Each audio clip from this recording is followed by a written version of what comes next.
O Evangelho atribui alguns títulos à pessoa do Redentor. Lembra, ele era perfeitamente Deus e perfeitamente homem. Ele é chamado de Jesus. Jesus é um nome que aponta para a humanidade do Redentor. É o título que ele recebeu na sua encarnação. É curioso que os demônios sempre se referiram ao Redentor usando o nome Jesus. Ele é chamado também de o Cristo, que significa o ungido ou o Messias. Esse é um título oficial messiânico que o apresenta como profeta, como sacerdote e como rei. Em Jesus Cristo é visto aquele que foi prometido desde a fundação do mundo. Ele é o Messias, o Salvador de todos aqueles por quem ele veio morrer. Ele é chamado também de Senhor. Esse terceiro título é o da sua exaltação.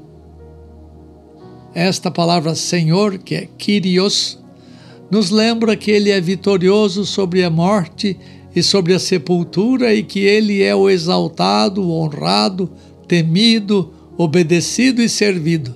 Isso está em Atos 2:36. Ele é chamado também de Rei. A expressão Rei aponta para a descendência de Davi. Lembra, Davi era o rei de Israel e Jesus Cristo é chamado de Filho de Davi. Ele ocupa o trono de Davi, ele está em governo sobre todo o povo de Deus, que é mais do que Israel, tá? Vejamos então algumas coisas das credenciais do Redentor, que são credenciais humanas. Paulo nos diz que ele veio da linhagem de Davi. Como tal, ele é qualificado para assentar-se no trono, porque ele era rei do seu povo, ele era um Deus e se tornou homem para viver entre nós e morrer por nós. Ele andou como nós andamos, sofreu, foi tentado, teve necessidades devido à sua limitação de humanidade, teve fraquezas devido ao fato de ter assumido a nossa natureza humana caída. Ele teve credenciais celestiais, ele teve poder. O texto do capítulo 1, verso 4, fala que ele foi designado Filho de Deus com poder.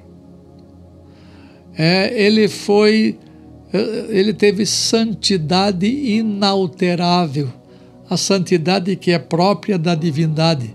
No texto fala que segundo o Espírito de santidade. O fato de Jesus nascer sem pecado aponta não somente para a imaculada conceição dele, mas também para a santidade de sua natureza divina, uma santidade inalterável.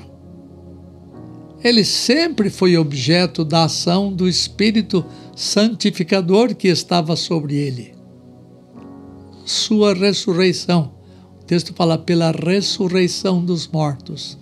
A ressurreição de Jesus pelo seu próprio poder atesta a divindade de Jesus. Fala em João 10, 17 e 18. Todos os outros homens morreram e permanecem mortos. Somente Jesus morreu e conquistou a morte para que nós pudéssemos um dia ter vitória sobre ela também. Essas são as credenciais divinas apontadas neste texto de Romanos. Mas também o verso 5 mostra um evangelho que apresenta o desempenho do Redentor.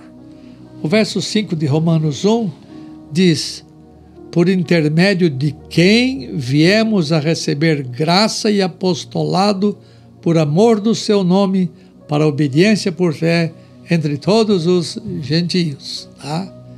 Este verso 5 aponta para o desempenho do Redentor. Em Cristo recebemos graça. Graça é conhecida entre os evangélicos, de modo geral, É o favor de Deus que nós recebemos sem que façamos jus a Ele. Mas essa graça chega a nós porque ela é merecida por Jesus. A redenção nossa é uma redenção pelas obras de Jesus. Nada seu. Você e eu não temos mérito em nada que nós recebemos. Deus não nos dá nada que não seja pago. Deus nos dá as suas bênçãos porque alguém as pagou. Alguém pagou a dívida nossa e então Deus nos abençoa em razão do que Cristo Jesus fez. Tudo que Deus nos dá tem um preço e é Jesus quem paga. Em Cristo Jesus recebemos dons e ofícios. Paulo diz que de Cristo recebemos o apostolado. Paulo, diferente da grande maioria dos cristãos, recebeu o ofício de apostolado para ser um embaixador em seu nome. Todos nós, em alguma medida, temos que ser embaixadores e somos dotados por Deus para a proclamação do seu nome. Todavia, todos nós fomos chamados para que fôssemos testemunhas do que Cristo fez por nós e do que Ele disse. Esta função não é somente daqueles que são pagos para exercer o chamado ministério da palavra, mas é função de todos aqueles que foram atingidos pela graça. É dito na Bíblia, de graça dai o que de graça recebestes. O Evangelho nos informa sobre o chamamento para a redenção. Somos chamados para pertencer a Cristo. O verso 6 fala, de cujo número sois também vós chamados para serdes de Jesus Cristo. Existe um chamado interior, uma voz interior que não é ouvida com estes ouvidos, mas é alguma coisa que acontece na interioridade nossa, no coração nosso. Esse chamamento é mais do que simplesmente a pregação do Evangelho.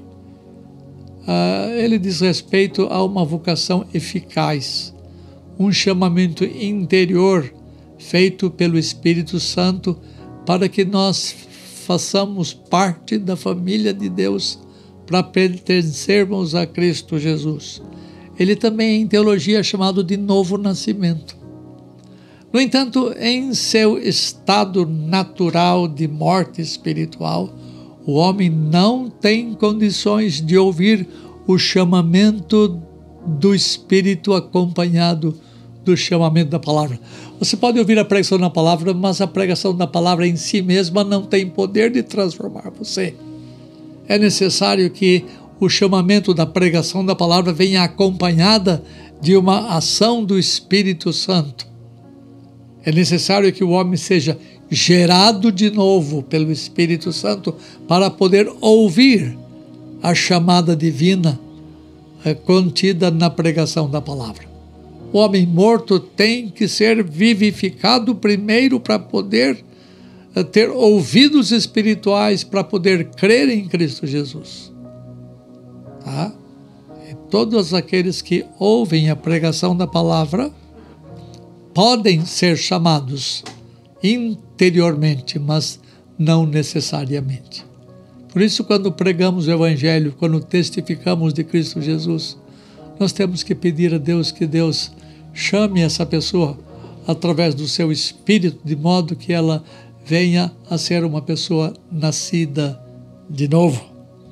Romanos 1,6, que estamos estudando, diz assim, de cujo número sois também vós, chamados para serdes de Jesus Cristo.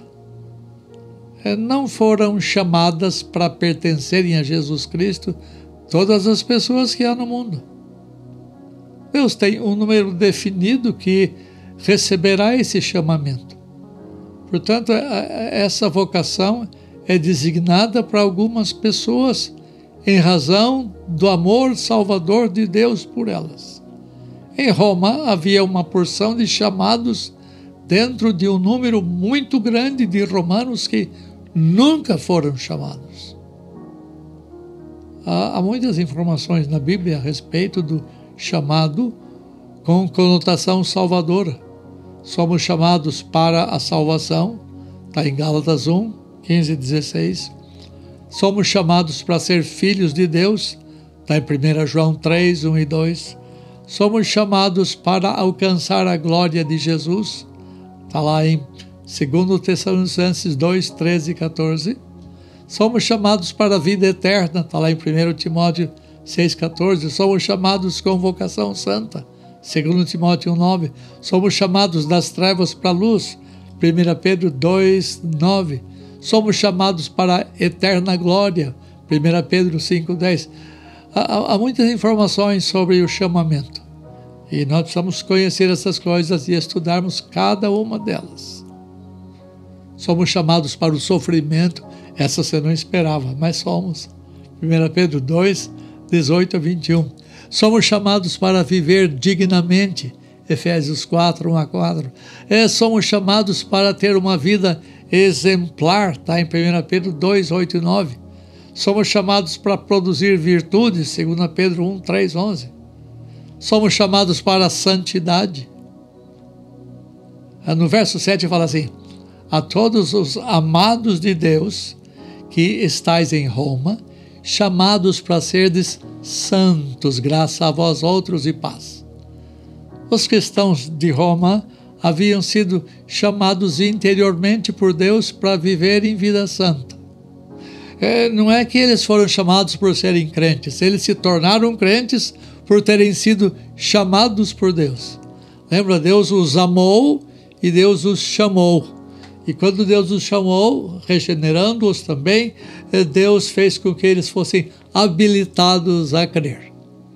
Eles haviam sido separados por Deus, sendo distintos do mundo pela qualidade de vida moral e espiritual. Eles deveriam ser luz no meio das trevas da imoralidade de Roma. Por isso que Jesus Cristo disse às pessoas do seu tempo: assim também brilhe a vossa luz diante dos homens, para que vejam as vossas boas obras e glorifiquem a vosso Pai que está nos céus. Deus igualmente chama os crentes do século 21 para serem santos, fontes iluminadoras neste mundo. Deus quer que sejamos pessoas distintas das outras pessoas, pelo que pensamos, pelo que cremos e pelo que fazemos. Somos separados por Deus neste mundo. Isso não significa que devemos ficar isolados fisicamente neste mundo. Jesus quer que vivamos no meio deste mundo, mas que não pertençamos a ele. Por isso Jesus orou: não peço que os tires do mundo, mas que os guardes do mal. Está lá na oração sacerdotal de Jesus, em João 17. Se nós pertencemos a Cristo, devemos ser santos, porque aquele que pertence a Cristo deve andar como ele andou. 1 João 2, 6. Ser separado do mundo significa ser colocado à parte, santificado. Essa palavra carrega consigo a ideia de ser colocado exclusivamente ao serviço do Senhor. Somos separados para o serviço de Cristo e não do demônio. Somos separados para as coisas do Espírito, não da carne. Carne aqui significa inclinação pecaminosa. Somos separados para ser vasos de honra, não de desonra. Somos separados para desfrutar das bênçãos graciosas, não das maldições que repousam sobre o mundo.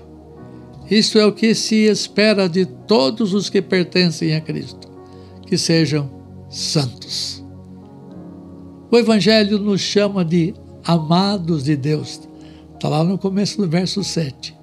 A todos os amados de Deus que estáis em Roma. A expressão amados de Deus tem uma conotação redentora.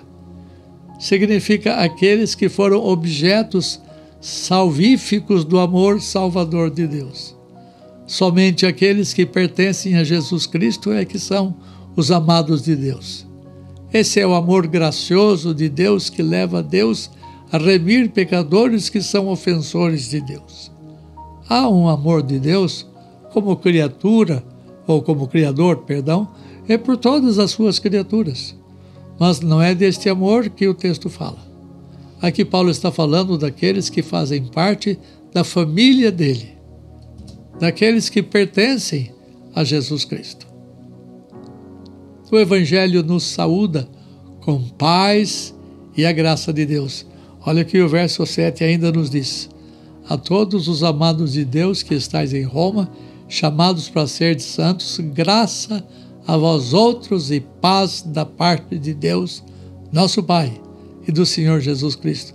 Paulo conclui suas considerações introdutórias da carta aos Romanos, impetrando sobre os seus leitores uma bênção, para que eles sejam participantes da graça e da paz de Deus.